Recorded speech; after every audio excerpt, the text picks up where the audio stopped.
Hi folks, welcome again to the Minute to Midnight show. This is Tony coming to you from New Zealand, and once again on the show I have John Haller, my friend in Ohio in the USA. And John, it's very good to be chatting to you again today about, I think, another very important topic that we're going to be covering. Yeah, looking forward to it. So, the Metaverse. This is the new, can of worms, I suppose. It's being opened up in terms of what it is and what it's going to mean, and the other technology that goes along with all of this stuff. So what can you tell us about all this, John? Boy, there's a couple places that I would kind of like to recommend people to go. First of all, when Facebook, they've now changed their name. If you sign on to Facebook now, you will see a thing at the bottom that says Meta. If you shut it down on your phone and open it up, it'll flash Meta Facebook. So then following that name change that they announced, Zuckerberg had kind of been dropping hints over the last few months that they were going to create this thing called the Metaverse. Now, on the one hand, it would be very easy to say that the Metaverse is just sort of another commercial thing that Zuckerberg is doing to make a lot of money. And he's fabulously wealthy. He's one of the richest people on the planet. He's one of the big, what I would call the big five tech people. You have Apple, Facebook, Twitter, Google. I can't remember the other one right off the top of my head, but these companies are, they're oligarchs. They're way beyond. We complain about geopolitics, the Russian oligarchs. The Facebook and tech guys are way beyond these guys in terms of wealth, power, influence, and what they can control. Yeah. So on the one hand, the thing that has happened, in the United States, unlike just the totalitarian psychotic lunatics that are running places like Australia and New Zealand and most of the rest of now what appears to be a lot of at least Central and Eastern Europe, plus Canada, bleeding over into West Canada. It's everywhere. Yeah. We talked about this in our last program, that all of these countries in the world, these so-called Western liberal democracies, all pivoted at the same time to do the same crazy thing, and they're not backing off. They're ratcheting it down even more. So they have this tremendous amount of money, and then the thing that gets concerning there is, and you can see how the tech giants and what used to be liberal democracies in Europe have sort of conspired to shut down dissenting voices or anything that doesn't agree with what their narrative. And in fact, the Davos World Economic Forum just did a couple days, a week and a half or 2 weeks ago in Dubai, called the Great Narrative. To design the future.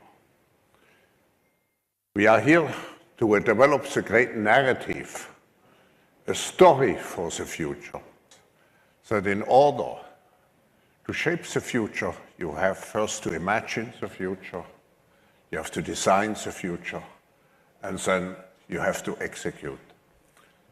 So now we've gone from the Great Reset to the Great Narrative, is that we're going to tell you the story that you have to believe to analyze reality. So in the United States, we have the amendments to the Constitution, the first of which is freedom of speech and freedom of religion. And as Bobby Kennedy said in his recent interview with Tucker Carlson on Fox Nation, it's like, they shut down all the churches, the churches are in the Second Amendment to the Constitution, but they kept the liquor stores open. They go, I don't care if they keep the liquor stores open, but they're not in the Constitution. The churches are. Yeah. And then free speech is really, it was put there as in the First Amendment because it was the primary one that they were concerned about. So now what we have is government can't do this. But you can see this public-private partnership between the government and the tech oligarchs, particularly Google and Facebook and Twitter.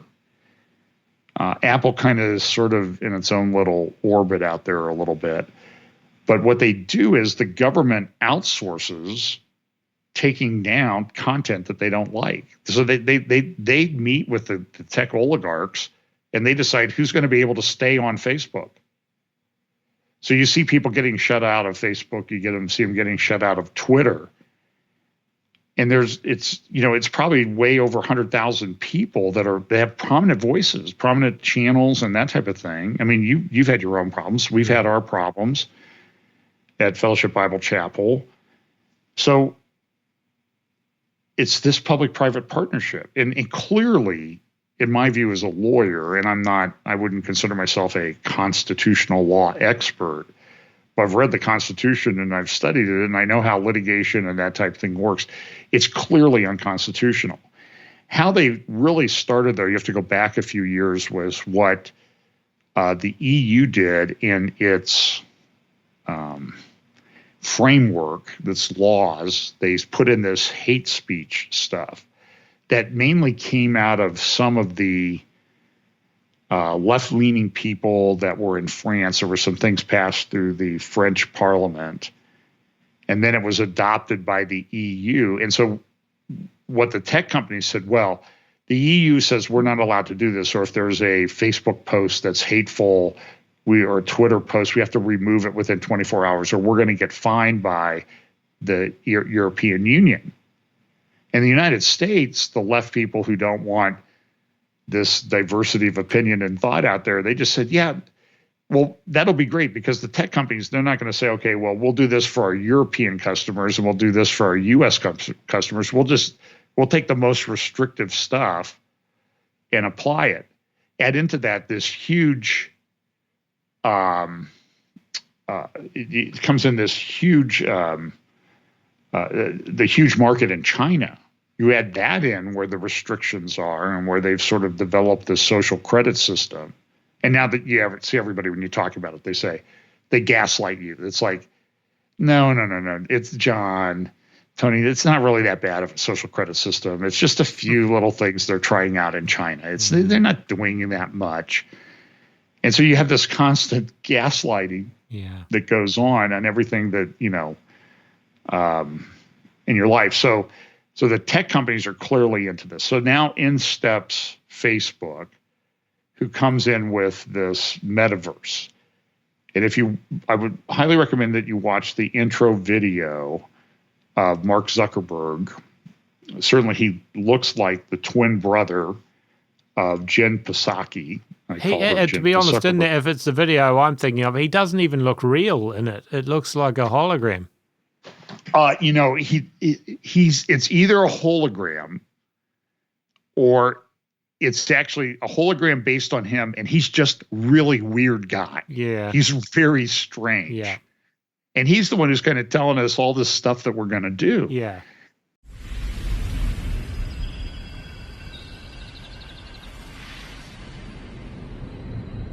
Imagine you put on your glasses or headset and you're instantly in your home space. It has parts of your physical home recreated virtually. It has things that are only possible virtually. And it has an incredibly inspiring view of whatever you find most beautiful. Hey, are you coming? Yeah, just gotta find something to wear.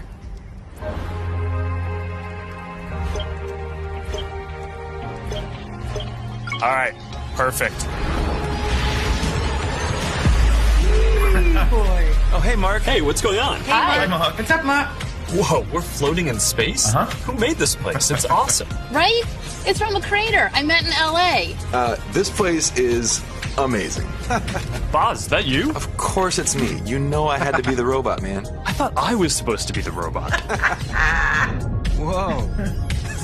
But there's something I got to get back to. All right, so that's a glimpse of a few ways that we're going to be able to get together and socialize in the metaverse.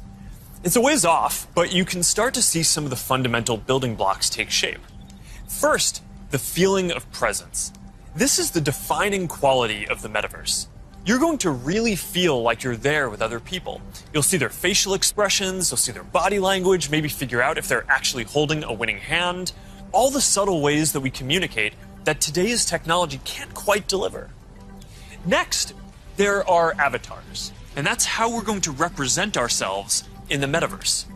Avatars will be as common as profile pictures today, but instead of a static image, they're going to be living 3D representations of you. Your expressions, your gestures, that are going to make interactions much richer than anything that's possible online today.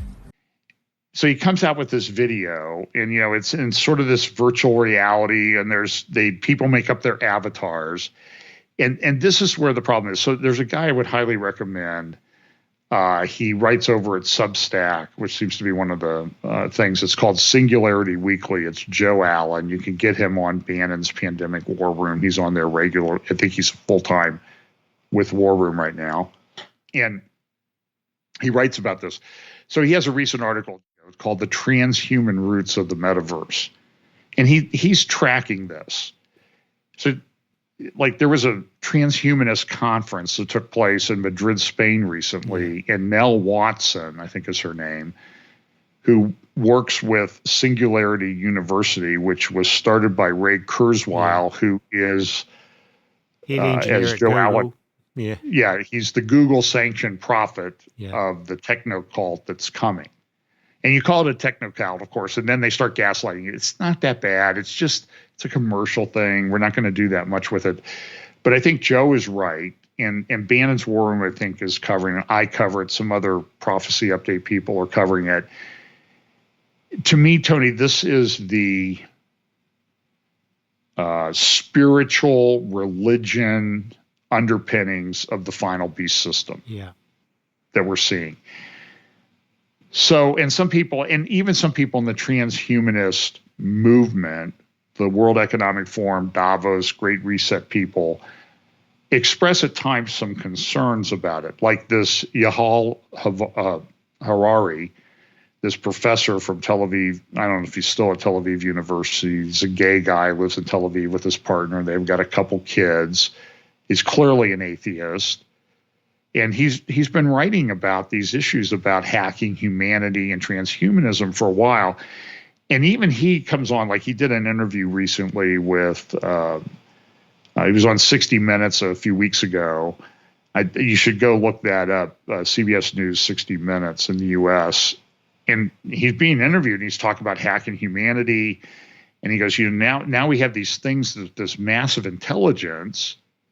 And while this is going on, we're seeing IBM and other people coming out saying that they're sort of making huge advancements on artificial intelligence, quantum computing. I mean, I think IBM just said they did something like 4 billion calculations in a second in this one computer. And this changes this is game-changing stuff. Because it really gives these guys a lot of power. I mean, a computer that could do that, if they could do quantum computing, could completely destroy the whole Bitcoin system, which would give these oligarchs even more power. This is really frightening stuff. So you have all these transhuman people, and Harari, he sort of says, I'm concerned about it. But then the way he talks about it, you got to think he's in on the game. He's in the game. Is he clearly in the game? He's just sort of expressing concerns about it. And even in the interview, Anderson Cooper at CNN or CBS, in this case, says, you're scaring the H out of me, man. And this has been going on. So look, I've been talking about Harari for 4 years now. Yeah. He's written 2 books. He sold 35 million copies. I mean, that's like Tim LaHaye Left Behind series type numbers. Two books. So he's become fabulously wealthy. I mean, I'd like to look at the numbers of what J.K. Rowling did for the Harry Potter series. Yeah. I mean, he's getting into that territory. So he has a lot of influence. So this is what Joe Allen says in his interview. I'll just read a quick paragraph. The metaverse, that's what Zuckerberg is promoting, this sort of fake universe, couldn't have come at a better time. Sidebar. It almost sounds like he thinks it was planned to come at this time. Like, The economy's totally. collapsed. Everybody's at home. Nobody's doing anything. And then, here comes the metaverse. Yeah. Isn't that interesting timing? Here's what he says. The metaverse couldn't come at a better time. As real-life droids take over decent jobs, unemployed schmoes can shoot at robots in virtual reality. A population lost in digital hallucinations doesn't need brain implants or drugs to keep them pacified. If the virtual reality realm is fun enough, people will keep themselves on lockdown. Now you go back about 3 years, there was a Steven Spielberg movie that came out called Ready Player One. I don't know if you saw it. I saw the trailers. And I looked at it a little bit because the movie was actually set in Columbus, Ohio in the future. And in the future, these people live, it looks like racks of trailer park homes stacked up, and they call it the stacks. And these people, they have no jobs, they have no purpose, they have no meaning to their life, but they sit in the stacks, and they live in this virtual reality with these headsets on and everything. And this is exactly what Zuckerberg is proposing. So the question becomes, Harari, a few years ago at Davos when he spoke, and I've played the clips many times, he said, his expertise was medieval history. Very fascinating. What does a guy with medieval history have anything to say about the modern tech world? And the answer is, he has a lot to say, and you really ought to listen to what he's saying, because he's telling you where this is all going. What he says is, so like the metaverse is to give these unemployed schmoes that Joe Allen talks about in his article something to do. Harari talks about this is a problem for humanity. This is something that we've not faced before, because we will have people in medieval times. If a person was a serf, the lord of the manor kept him around because he provided services. He cleaned up the manure in the barn. He got the crops in. Yeah. And, in order to have that, the lord of the manor kept him alive and fed him and gave him very basic, horribly basic shelter. But the serf provided something of value. But now with artificial intelligence, robotics, and a lot of things, they want to do driverless cars, driverless trucks. Well, what do all those people that used to drive truck, or the people who had an Uber business with their car, what do they do? And Harari is right, is that we've made these people, or soon will make these people, less than human, and they have no value to supply to humanity. The other point that Harari made in the 60 Minutes interview, and this is kind of where we get into the spirituality thing behind this metaverse, is that he says, we had intelligence, and we've always had the Industrial Revolution, and we've had human consciousness behind it.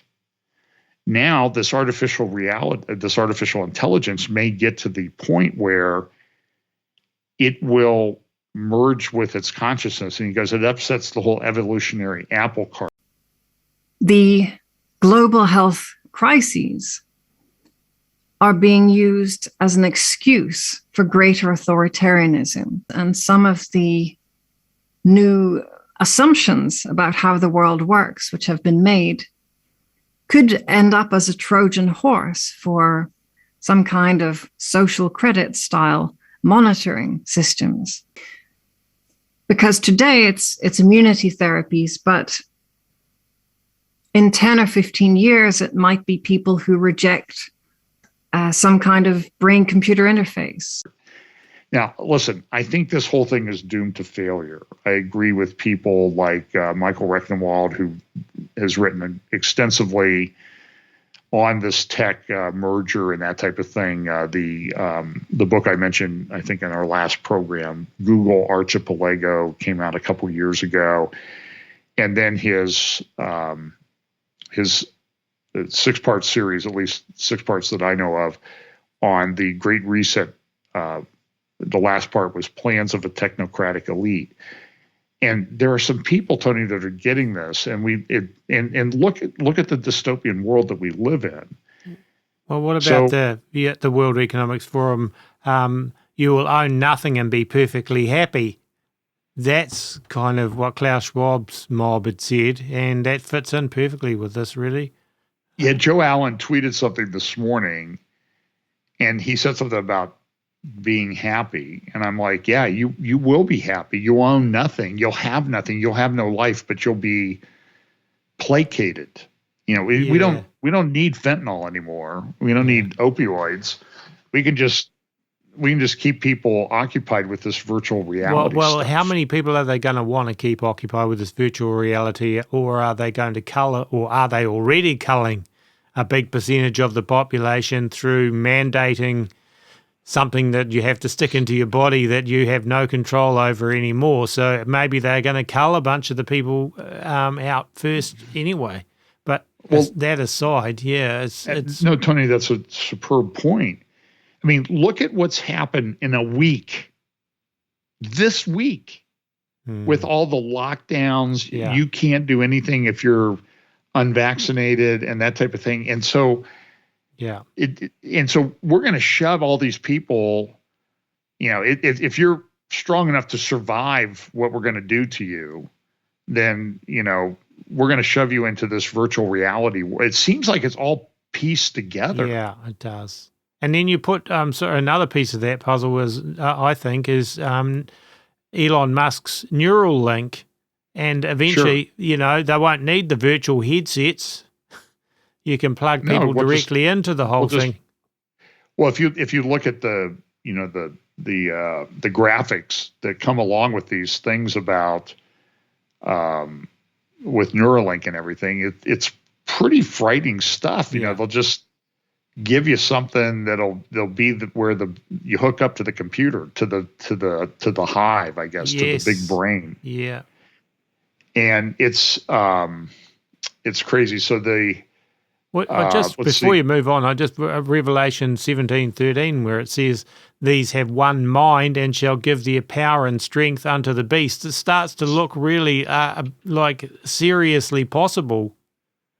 Not just the kings of the earth, but this one mind, the hive mind thing, And I've seen some of my friends suggest, and I've had some others suggest, and I think maybe they're right, that what we talk about, these kingdoms and mountains and powers of the end time, maybe these tech oligarchs are part of these kings. You know what I mean? Yeah. I mean, I can't dismiss that. Yeah. Because this is going to change everything. Yeah. And they worship and they give their power to the beast. Yes, exactly. I mean, how close are we? And then you've got this now. I think some people have unpacked it a little bit. You got Prince Charles talking at COP26 in Glasgow, and he makes this statement. I don't know if you've seen his little speech, but in his speech he says, we need to come together. Yeah. We need a military-style campaign to fix the climate. I think I actually played part of that in a previous video I did. Yeah, and then he says, with trillions at his disposal. Yeah. Well, who's the his? And most of the people corrected the transcript to say it's at its disposal. But who has trillions at their disposal? There seem to be a lot of people that have trillions at their disposal. And I'm thinking they're one of my followers or friends, I guess, on Facebook. She's kind of unpacked it, and I haven't had a chance to read all the details that she came, that there might be somebody that Prince Charles could be referring to that talks about a military style campaign. And so I think that that's a possibility. But then who does have trillions at his disposal? Mm-hmm. Well, you talk about, I don't even know the guy's name at Blackstone. Yeah. He has trillions at his disposal. Yeah. He controls trillions. I mean, it's like 10, 11, 12 trillion. Mm. And it's like, is that who Charles is talking about? Or is Charles talking about his son? I mean, there's a lot of possibilities, but all of them seem to sort of bend in towards this beast system rising in the end times that we've been talking about. And it's interesting. I did that talk. I talk about that we have, these things that'll be happening. There'll be acceleration, there'll be a ACLU, acceleration, convergence, logistics, and understanding. And so when you're talking about this beast system, we don't have details in Scripture about how it works out. We know that, but we do know this: there's a huge spiritual component to it. Yeah. Yeah. And so when you bring in what the transhumanisms is doing, Patrick Wood, longtime friend of mine, talks about technocracy and everything, and people have been writing about. They've been at this for over 100 years. Yeah. I mean, this comes out of the Rockefellers and the Dulles brothers and those type of things, starting in the late 1800s, early 1900s. They've been working at it. I mean, Wilson and the League of Nations, and then the UN, and then it's very complicated, but it's also very simple to unpack, I think, in some respects. Yeah. So actually, quickly, just to quote Klaus Schwab, all things will be smart and connected to the internet, and this will extend to animals, as sensors wired in cattle can communicate to each other through a mobile phone network. Now, you can't tell me he's talking about cows there, because cows are not going to communicate through a mobile phone network. When he's talking about cattle, he's talking about the rank and file people. That's who he considers as cattle, I'm sure, Klaus Schwab. So, So in Joe Allen's article from Singularity Weekly on November 19th, listen to this. To the extent, in the shadow of a global metaverse crowded with fake personas to inhabit, these organic identities can easily be wiped away. To the extent augmented and virtual reality become a primary mode of experience, and that's definitely the plan, and unprepared to confront the real world head on. And then listen to this sentence: virtual reality creators and admin know that, of course, but detachment from reality isn't part of their business model. It's a religious conviction. And they'll go in and talk about Ray Kurzweil and all the stuff that he's been doing. And I've been talking about Ray Kurzweil for over a decade. And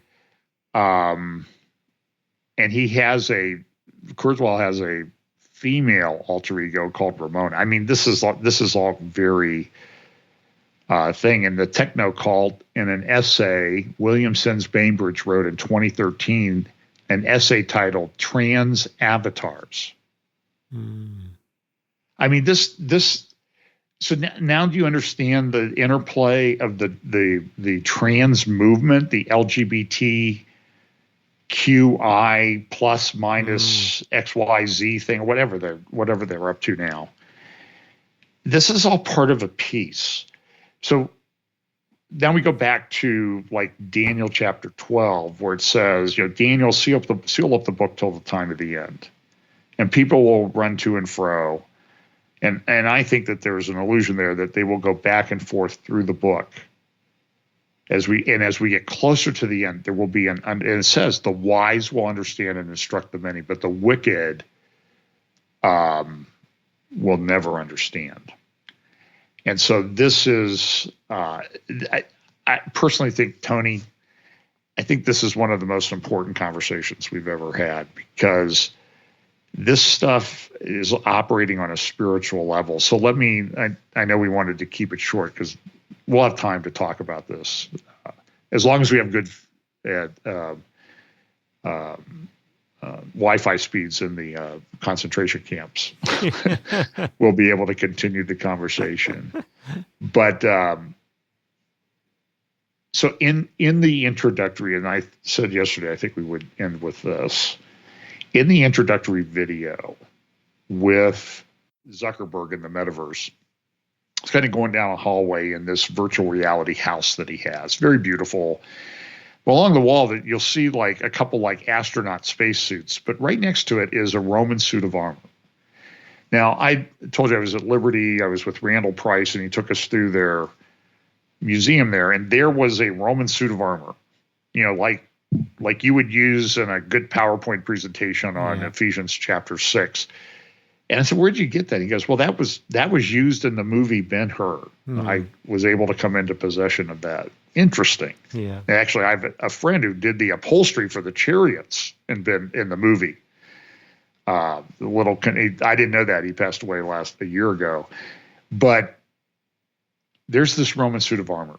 And it's the one that it's identical to the one that almost everybody uses in their PowerPoint presentations about Ephesians 6. And there it is in Mark Zuckerberg's intro to the Metaverse. And I thought, that's great that that's snuck in there, because that gives you and I the opportunity to say, hey, listen, he didn't know it. And I think it's almost providential that it's in there. That's what we need. We need to go to Romans chapter 6. We need to put on the whole armor of God. And it's right there in the video. So if you want to do a snapshot of that, and then go, take a screenshot of that, and then go study Ephesians chapter 6, and you can understand how the belt of truth, the belt is sort of the foundation of this armor suit.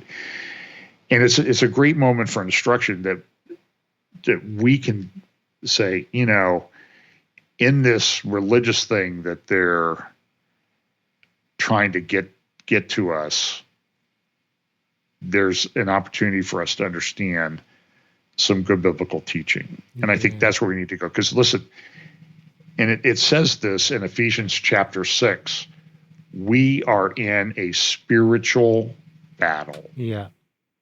Yes. And that's what we need to remember. We don't wrestle against flesh and blood, but ultimately against principalities and powers.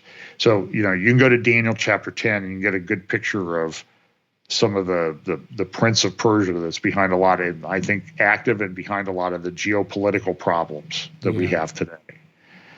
So, anyway, people have just got to not allow themselves to get sucked into this whole virtual world, which is sucking so many people in, and kids, and parents need to look at what their kids are getting, even with video games and things, because they're all being conditioned for this hive mind thing that's coming, and everything being interconnected.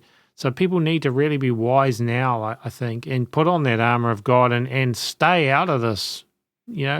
Take yourself, come out of her, my people. Out of this Babylonian system, and not be sucked into it, because it's going to get real scary. And I think, well, it already is, but it's going to get much worse.